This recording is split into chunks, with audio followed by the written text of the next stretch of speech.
Hey girlies, just a quick reminder before we dive into today's episode. The information shared on this podcast is intended to be general sports nutrition advice and education related to period recovery for female athletes. This is not specific to any one individual, and it may or may not apply to your situation. If you are looking for personalized guidance, be sure to apply to our RBSN Period Recovery Nutrition Coaching Program. Our 4-month period recovery program is designed to help you sustainably get your period back and keep it. You can apply now to get started in our program, and we'll leave the link for the program below. If you're not quite ready for that one-on-one approach, that's exactly why we created the Period Recovery Guide. It's designed to support the girlies working on period recovery, specifically if you've lost it due to hypothalamic amenorrhea. The full Period Recovery Guide is finally out now, and we will leave all of the information for it in the podcast show notes. This is the Eat More Carbs Podcast.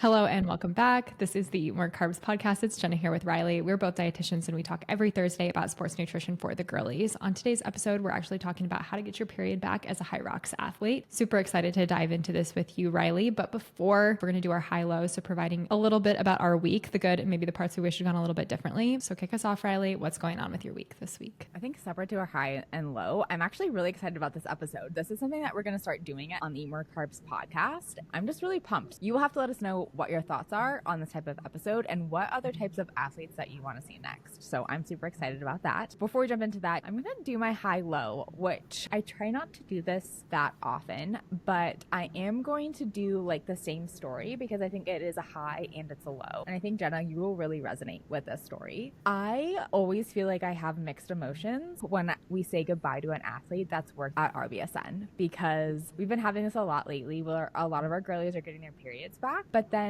they no longer need our support, which is freaking amazing. We are honored to work with such amazing athletes at RBSN. And even though it's a good thing that they're leaving, like it's sometimes like really sad, you know, when an athlete leaves. I mean, they leave as a friend, but it's like mixed emotions, if you know what I'm saying. Oh my gosh. Yes, 100%. I feel like there's so many people that I'm like, well, I want to keep talking to you, but they've reached their goal. They've accomplished what they came to accomplish. So like, of course we want them to do that, but it is sad to say goodbye because we do develop such a strong relationship with these girls when you are working with them as closely as we do. So that is my high and my low, because I'm always excited when people get their period back, and we don't want to work with people for a long period of time. Like I want to say that too. Like we want you to get your period back, but it's just sometimes you talk to these people so much and then they leave and you're just like so honored to have had them in your life for at least a little bit of time. It's a great way to look at it as like, I'm so glad that our paths crossed, but I'm so glad that like we don't need to continue to talk every day, but please keep me updated on all your success in the future. Yes.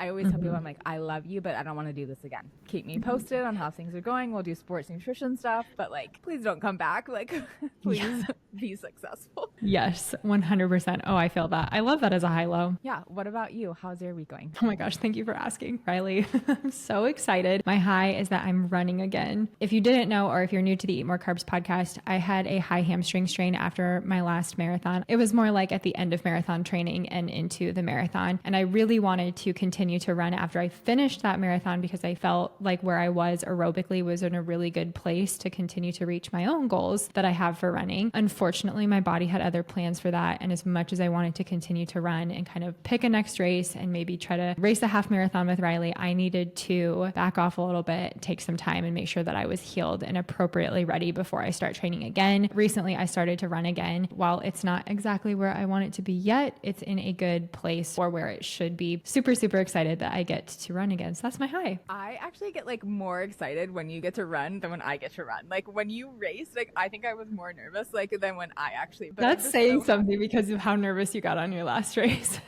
Jenna, like when you ran in May, like everybody around me was like, what is wrong with you? I was like, Jenna's racing right now. Jenna's racing right now. They're like nobody gets it except for like the girlies who get it. Like if you get it, you get it. I was like, oh my gosh, oh my gosh. And I was like 3 hours ahead of you. So I was like all day, I was like, oh my God, oh my God, oh my God, oh my God.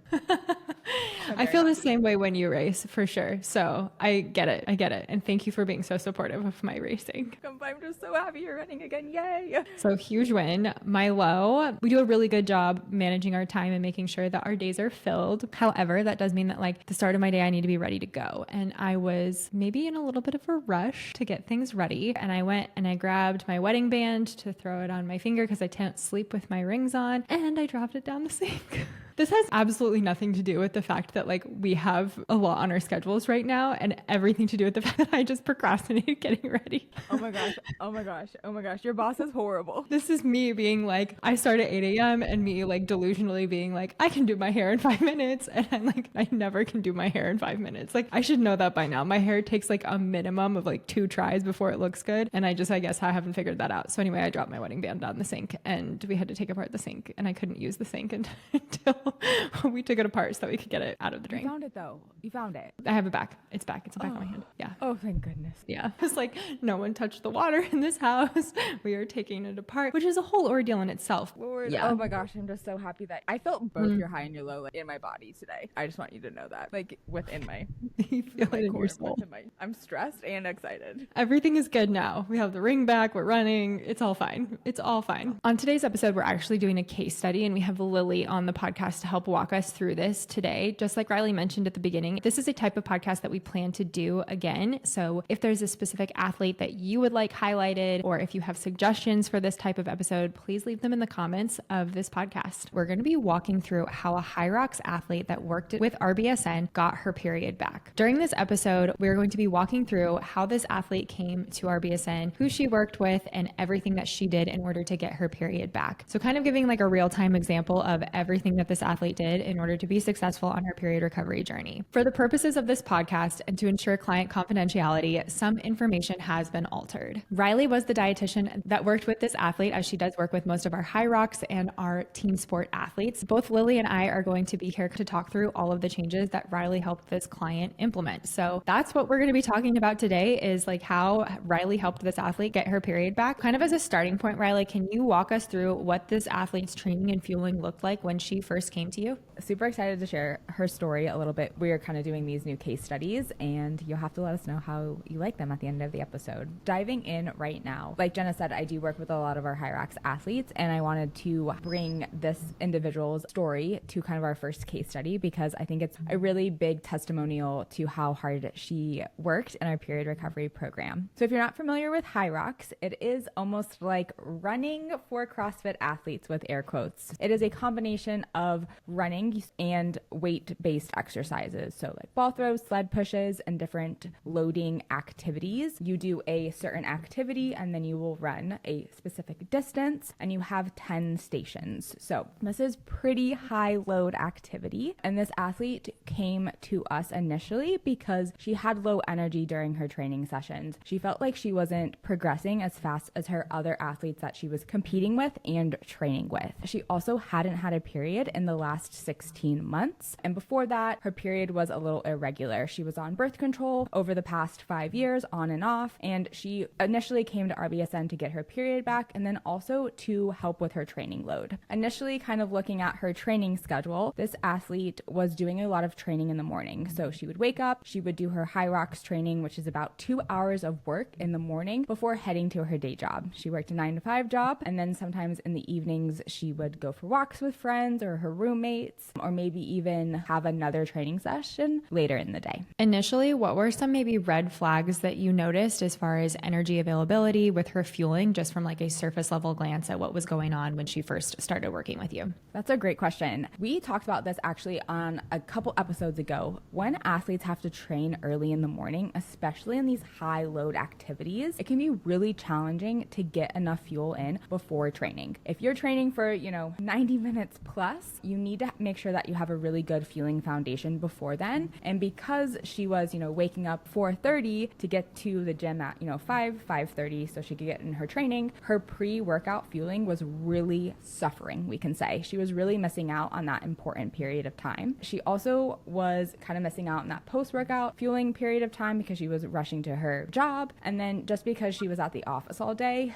overall energy intake was really, really low. Did she mention any past history with food or her body image that was affecting her intake? Yeah, I think as all of us here are female athletes, like we can understand that there is often a lot of pressure that comes along with sport. And she initially kind of got into Hyrox because she was maybe looking to change some body composition. She was a runner before she got into the Hyrox space and, had been reading a lot online about like lifting weights to help change body composition. She was moving into this Hyrox space to kind of help some of that. So she definitely had body image on her mind when moving into this Hyrox and competing at the Hyrox level. And when she had this body comp idea in her mind, how would you describe her relationship with performance and control around food when she first started working with you? Like most of our period recovery program girlies, she had a really big emphasis on protein to help, again, build that lean body mass and to get that like quote unquote look that we see so many athletes are after when they're competing at a certain sport. So body image was something that she was really struggling with because she didn't understand why like she didn't look like some of the other Hyrox athletes, but she felt like she was doing all the right things. So she just was like really confused and frustrated and like so overwhelmed because she like didn't know what was going on. Like she was like, why are my teammates looking like this? Or why do the girls that I see on the internet look like this? And I'm eating enough protein, choosing the right foods, I'm choosing clean foods, but I still feel like crap during my workouts and I don't have my period and I don't look like that. I think that this is something that a lot of the period recovery athletes go through where they feel like they're doing everything quote unquote right. And so they feel very frustrated about the fact that they don't have enough energy or they're not progressing in their sport or they don't have their period. And that's so valid. Can we talk a little bit more about like her underfueling for those morning training sessions? What was she doing and what was kind of holding her back from fueling before that training? I think there was a lot of like unintentional underfueling just because of like misinformation. I mean, Jenna, you and I talked about this on a recent episode of like what drives us bananas, but when you look online, a lot of the information that's related to sports nutrition is focused on protein and it doesn't necessarily prioritize carbohydrates, especially before training. What happened with this particular athlete is she didn't have a lot of time before training. She was choosing like high protein foods. She'd have a protein bar before going to the gym in the morning. That didn't feel good, like in her gut. It felt heavy. She was uncomfortable. She would get some bloating. And that like really kind of reinforced that maybe fueling wasn't a good option before training. So what she ended up doing then is stopped with the protein bar and she stopped fueling before her morning sessions. That felt better with air quotes. Again, I feel like I'm doing lots of air quotes again today, but that felt better because her gut wasn't as heavy. The food wasn't sitting in there because it wasn't digested. So that reinforced this idea of a fasted workout before training and that idea of like, I will feel better if I don't have anything in my stomach before. That's not necessarily the right way to approach it, but that was kind of what she was doing when she first started the program. We've talked a lot about this before as far as not choosing the right types of fuel before your training sessions, which can contribute to, like you said, some type of a GI upset or even not feeling great during your workout. So then we revert to or change to just going through that training session completely underfueled from a fasted standpoint. It sounds like that might be what was going on with her. How did that contribute to her overall low energy availability? Yes.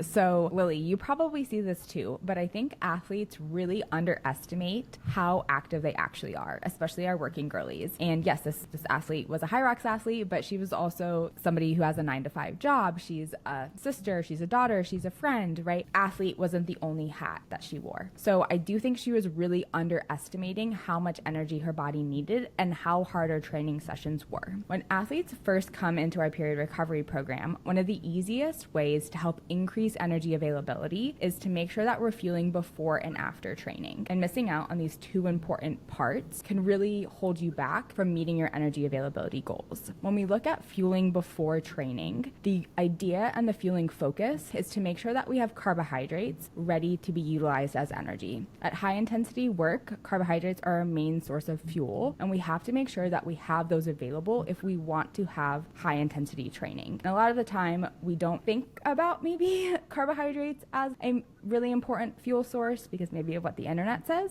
but we have to have these carbohydrates before because if not, we're not going to have energy available for the workout, but then also just to fuel our body properly. When you were working through this with her, did she have any hesitations in adding in some of the things that you were suggesting? Any other changes to her fueling? I mentioned earlier that she was on a really high protein diet. When you look on the internet's going to tell you more protein, more protein, more protein. And it can be really kind of just a mindset struggle, I think, when you come into the period recovery program. And as performance dietitians, yes, we want you to have protein, but we're also saying more carbohydrates. And this is a really different approach for a lot of athletes because, again, maybe for years, right, they have been following a certain type of diet, like a high protein diet. We're now telling them to eat more carbohydrates, right? The title of this podcast. So with her, it was a little bit of a, we'll say, struggle in the beginning to start incorporating more carbohydrates because she had a lot of fear around them because of some misinformation. Working through period recovery, we often recommend making small, sustainable changes. What were some of those like initial changes that you helped her implement to work towards fueling in the morning or fueling before her training? Yeah, we talk about this all the time, but we started small, right? We started with small, sustainable changes, just like you mentioned. We started off with trying to find something that felt comfortable with her before her morning training. So something that was like 15 to 30 grams of simple carbohydrates. We actually first started off with some juice. We're like, okay, let's start off with some juice. Let's slowly train your gut to be able to absorb these carbohydrates. And we slowly worked our way up. After like almost like 3 days,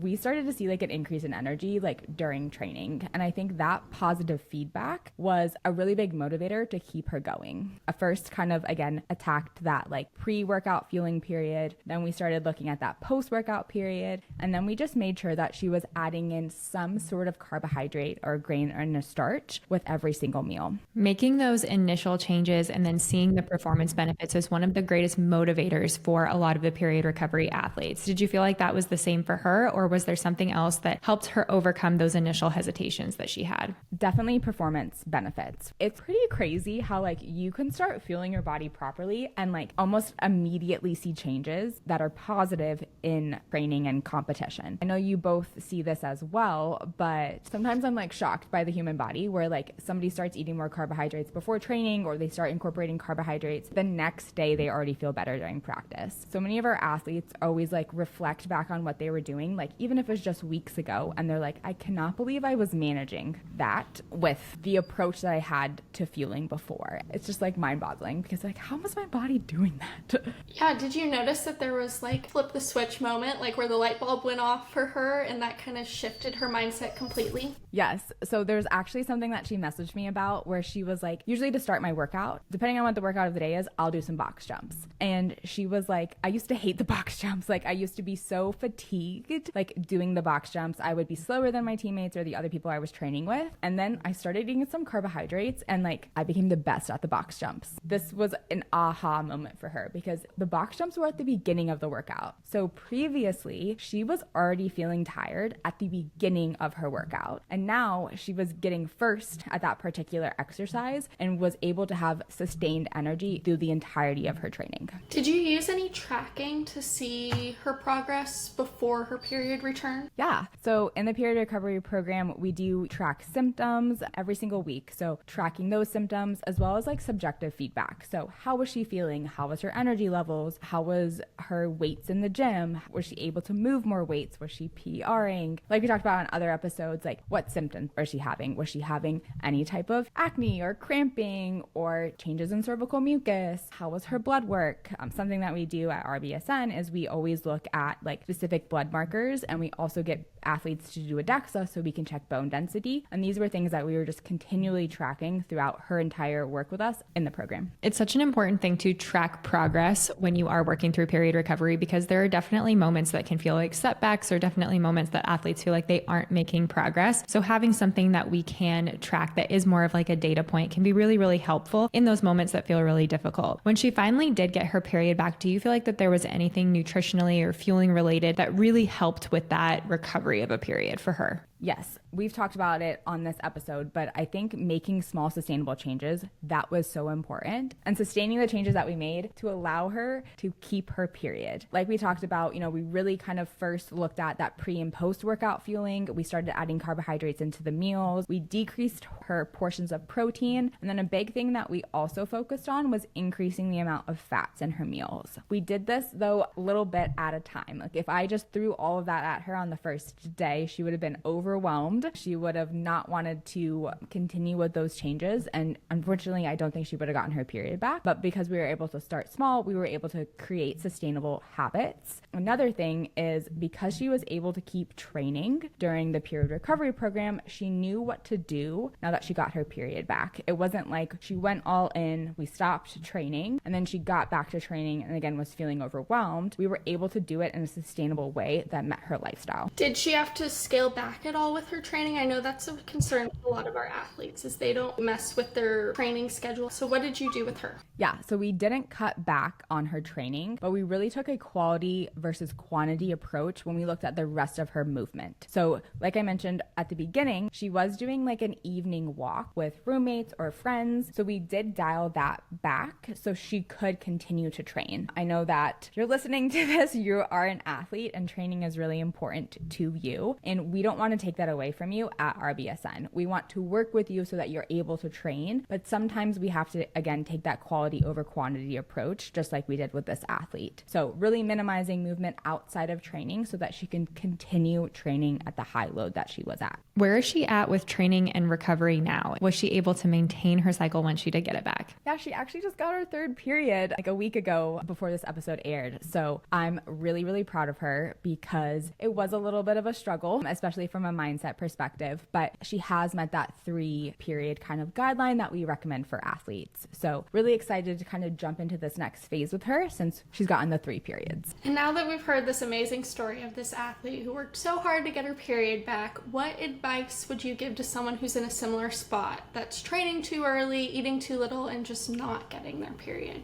Yeah, so I think something that I've mentioned a couple of times is just keeping it simple and making small sustainable changes. A big thing with period recovery, just Google if you go on Reddit, is this all-in approach, which yes, that might work for some athletes, but small sustainable changes also work. And a lot of athletes, I think, are being held back from jumping into their fueling journey and making some of these changes because they think there's only one way to do it. The goal with period recovery and getting your period back is to continue to allow you to have that athlete mindset and have that athlete lifestyle. One of the biggest things that kind of seems to be an overall theme here is making these changes over a longer period of time so that way it's not all at once and overwhelming for the athlete, so that way they can continue to stay consistent with these changes. We've talked on so many other episodes about how consistency with the small sustainable changes is really like the great pairing together of those things to make sure that you are successful in your period recovery journey. We are going to continue to talk about client case studies and breaking down how athletes were able to get their period back through the RBSN program. We're going to have Lilly continue to have these conversations with us. So as a team, we can kind of talk through the success stories that we have seen in the period recovery program. If you do have questions for Reilly, Lilly, or myself, you can always find us online. You can find Reilly online at easy.sports.nutrition. You can find Lilly online at lillyreimer.nutrition. And you can find me at jenna.fisher.nutrition. Thank you so much for listening to this episode of the Eat More Carbs podcast. Please make sure you rate, subscribe, and review. And as always, remember to eat more carbs.